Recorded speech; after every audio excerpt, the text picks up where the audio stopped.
Hello, আসসালামু আলাইকুম। আজকে আপনাদের সাথে কথা হবে চাইনিজ টেক নিয়ে। টেকনোলজির কথা যদি বলতে হয় তাহলে দেখা যাবে যে সব দেশই নিত্য নতুন তাদের দেশে কিছু না কিছু নতুন টেকনোলজি আনতেছে। কিন্তু ভেবে দেখার কথা হলো এগুলো কি তারা নিজের দেশে ডেভেলপ করছে, নিজেরা ইনোভেশন করতেছে অথবা নিজেরা কি বানাচ্ছে? এগুলো এখানে অনেক কিছু ভাবার এবং বোঝার ব্যাপার আছে। কিন্তু চায়না এই সবগুলো কাজ নিজের দেশেই করতেছে এবং নিজের দেশে করার পাশাপাশি অন্য অন্য দেশে তারা এক্সপোর্টও করতেছে। এরকম কিছু টেকনোলজি সম্পর্কে আজকে জানবো যেগুলোর জন্য চায়না অনেক বিখ্যাত। তাহলে দেখতে থাকুন আমাদের সাথে মিক্স টিউব, আশা করি সাথেই থাকবেন।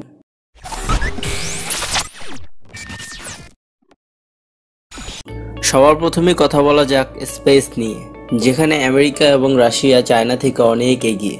কিন্তু চায়না এর স্পেস প্রোগ্রাম যদি দেখেন তাহলে প্রশংসা অবশ্যই করতে হবে, কারণ তারা সম্পূর্ণ নিজের যোগ্যতায় তৈরি করেছে নিজস্ব স্পেস স্টেশন, যার নাম রাখা হয়েছে টিয়ানগং 1, অথবা এর নাম হ্যাভেনলি প্লেসও হতে পারে। এটা যখন লঞ্চ করা হবে তখনই জানা যাবে। 2020 অথবা 2023 অবধি এর ভিতরেই লঞ্চ করা কথা রয়েছে। কিন্তু এখন যেই ইন্টারন্যাশনাল স্পেস স্টেশনটি আমাদের পৃথিবীকে অরবিট করেছে সেটাকে বানিয়েছিল ইউএস, রাশিয়া, জাপান, ইউরোপ মিলে। 1998 সালেই এটি পৃথিবীকে অরবিট করা শুরু করে দেয়। বর্তমানে পৃথিবীকে যেই ইন্টারন্যাশনাল স্পেস স্টেশনটি অরবিট করছে এর মেয়াদ শেষ হবে 2024 সাল। 2024 সালেই এটিকে রিটায়ার করে দেওয়া হবে এবং এরপরে শুধুমাত্র চায়নাই একমাত্র দেশ হবে যাদের নিজস্ব স্পেস স্টেশন হবে। তবে চায়না পৃথিবীর সব দেশের জন্য এটা ওপেন রেখেছে, সব দেশের সায়েন্টিস্ট এসে এর উপর রিসার্চ করতে পারবে। এরপরেই থাকছে ওয়ার্ল্ড লার্জেস্ট রেডিও টেলিস্কোপ, যেটা চায়নাতে অবস্থিত, যার প্ল্যানিং শুরু হয়েছিল 1994, কিন্তু রাজনৈতিক কারণে এটিকে অনেক বেশি সময় লেগে যায়। তারপর 2007 সালে এর অনুমোদন দেওয়া হয়। তারপর 2011 সালে এর নির্মাণ কাজ শুরু হয়, আর মাত্র 5 বছর সময়ের মধ্যেই এর নির্মাণ কাজ শেষ করা হয়। 2016 সালে চালু করে দেওয়া হয় $2 বিলিয়ন রেডিও টেলিস্কোপ। আর এই টেলিস্কোপ বানানো হয়েছে স্পেস এলিয়েন এর সন্ধানের জন্য। যদি কোনো সিগন্যাল আসে ভিন্ন গ্রহ থেকে তাহলে এই রেডিও টেলিস্কোপ সেটাকে ডিটেক্ট করতে পারবে। কম্পিউটারের কম্পোনেন্টের কথা বললে পুরো পৃথিবীতে আমেরিকা এর জয়গান শোনা যায়। সব জায়গায় আমেরিকা থেকে এক্সপোর্ট হয়, কারণ সব থেকে কম দাম হয়, কারণ ডেভেলপকারী সব বাঘা প্রতিষ্ঠানই আমেরিকান। কিন্তু চায়না নিজের দেশে একটি একটি করে কম্পোনেন্ট বানিয়ে দুনিয়ার সব থেকে ফাস্ট কম্পিউটার বানিয়ে ফেলেছে, যার নাম সানওয়ে থাইউ লাইট। এখানে আমেরিকা ইন্টেলের সাথে মিলে এর থেকেও ফাস্ট কম্পিউটার বানানোর প্রজেক্ট হাতে নিয়েছে, যার জন্য প্রায় 2 বছর সময় লাগবে। কিন্তু আমার মনে হয় না যে চায়না এই 2 বছর হাতে হাত রেখে বসে থাকবে। তারাও হয়তো এর থেকেও সুপারফাস্ট কম্পিউটার বানানোর জন্য উঠে পড়ে লাগবে। পুরো পৃথিবী 5G নেটওয়ার্কের পেছনে লেগে আছে, কারণ 4G থেকে 100 গুণ বেশি ফাস্ট। আর MWC 2019 এর ভিতর রিমোটলি অপারেটেড ইকুইপমেন্ট দ্বারা সার্জারি করে দেখানো হয় 5G নেটওয়ার্কের উপর 5000 কিলোমিটার দূর থেকে।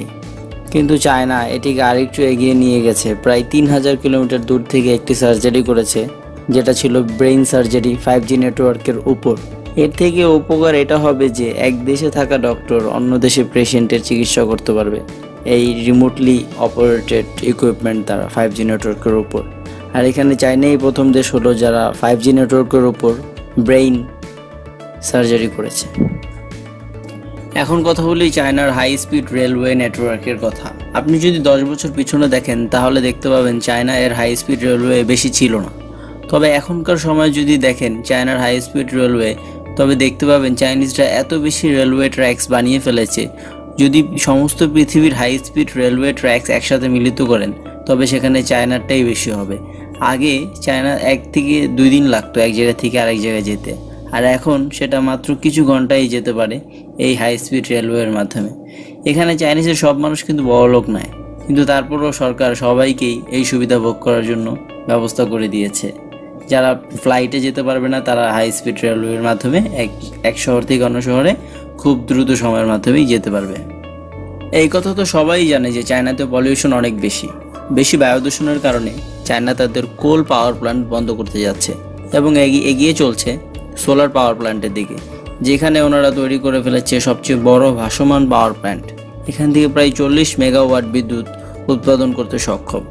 এর সাথে সাথে দুনিয়ার সবচেয়ে বড় সোলার পার্ক টিনিজার ডেজার্ট নামের সোলার পার্ক, যেটা প্রায় 43 স্কয়ার কিলোমিটার জায়গা জুড়ে অবস্থিত, এখান থেকে প্রায় 1547 মেগাওয়াট বিদ্যুৎ উৎপাদন সম্ভব। এটিকে চায়নাতে গ্রেট ওয়াল অফ সোলারও বলা হয়। সিসিটিভি ক্যামেরা তো সব দেশই কম বেশি ব্যবহার করে, কিন্তু চায়নাতে কিছু কিছু শহরে এমন সিসিটিভি ব্যবহার করা হয়েছে যেটাতে আর্টিফিশিয়াল ইন্টেলিজেন্স ইনবিল্ট থাকে, যেটা আপনার face, height, gender, age detect করতে পারবে, যার কারণে খুব সহজেই কোনো অপরাধীকে ডিটেক্ট করা সম্ভব, কারণ ক্যামেরা আগে থেকেই এআই এর মাধ্যমে জেনে থাকে কে অপরাধী আর কে অপরাধী নয়। আজকের জন্য চায়না অসাম হাইটেক টেকনোলজি এই পর্যন্তই। তবে যেতে যেতে আরেকটি ইনফরমেশন বলে যাই, ওয়ার্ল্ডের টপ 20 টেক কোম্পানির মধ্যে চায়নারই 9টি কোম্পানি আছে। সবাই ভালো থাকবেন, আমাদের জন্য দোয়া করবেন। ভালো লেগে থাকলে সাবস্ক্রাইব করে রাখবেন নেক্সট টিউবকে।